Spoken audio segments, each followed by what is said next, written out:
রীতিমতো উঠছেন নাইম শেখ। বিপিএলের পর এবার ডিপিএলেও তুলে নিয়েছেন সেঞ্চুরি। এই সেঞ্চুরি রূপ নিতে পারত ডাবল সেঞ্চুরিতে। যেভাবে তিনি ইনিংসটা খেলেছিলেন তখন অনেকে ভেবেই নিয়েছে আজ মনে হয় ডাবল সেঞ্চুরি করে বসবেন নাইম শেখ। উইকেটের আরেক প্রান্তে সঙ্গী বদলে গেলেও মোহাম্মদ নাইম ছুঁয়েছেন একের পর এক মাইল ফলক। তার দল প্রাইম ব্যাংকও গড়েছে ইতিহাস। ঢাকা প্রিমিয়ার লিগের ইতিহাসে প্রথম দল হিসেবে দলীয় সংগ্রহে 400 রানের দেখা পেয়েছে প্রাইম ব্যাংক। নাইম শেখ যখন মাঠে নামেন তখন বড় শটই বেশি খেলেন।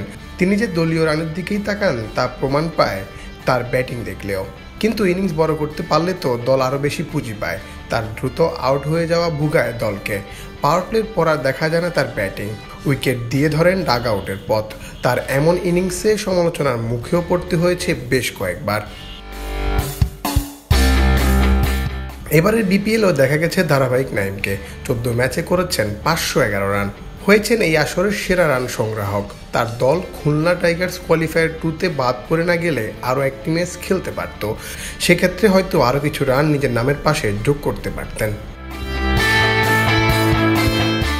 রোববার থেকে শুরু হয়েছে ঢাকা প্রিমিয়ার লিগের তৃতীয় রাউন্ডের খেলা। এদিন মুখোমুখি হয় প্রাইম ব্যাংক ক্রিকেট ক্লাব বনাম ব্রাদার্স ইউনিয়ন। প্রথমে ব্যাট করতে নেমে দারুণ শুরু করে নাইম শেখ ও সাব্বির হোসেন। এদিন নাইম শেখ 38 বলে তুলে নেন 50, এরপর সেঞ্চুরি তুলে নেন 82 বলে। এটি তার লিস্টে ক্রিকেটে 9ম সেঞ্চুরি। এরপর এক পাশ এগিয়ে নিয়ে যায় নাইম। সঙ্গী হয়ে জাকির সাব্বিরদের থেকে পান যথাযথ সাপোর্ট।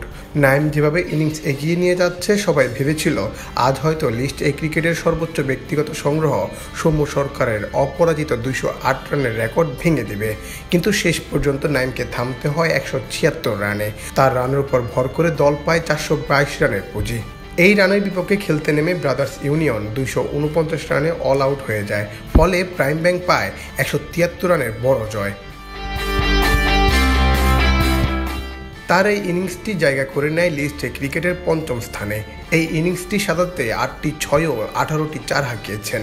নাইম শেখ যখনই খেলেন তখন বাউন্ডারির দিকেই নজর থাকে এই ব্যাটারের। এই ইনিংসেও ব্যতিক্রম ছিল না। তাই তো তার এই ধারাবাহিক রান করা হয়তো মেসেজ আকারেই গেছে টিম ম্যানেজমেন্টের কাছে। কারণ তিনি শেষবার জাতীয় দলের হয়ে খেলেছিলেন 2023 সালে শ্রীলঙ্কার বিপক্ষে এশিয়া কাপে।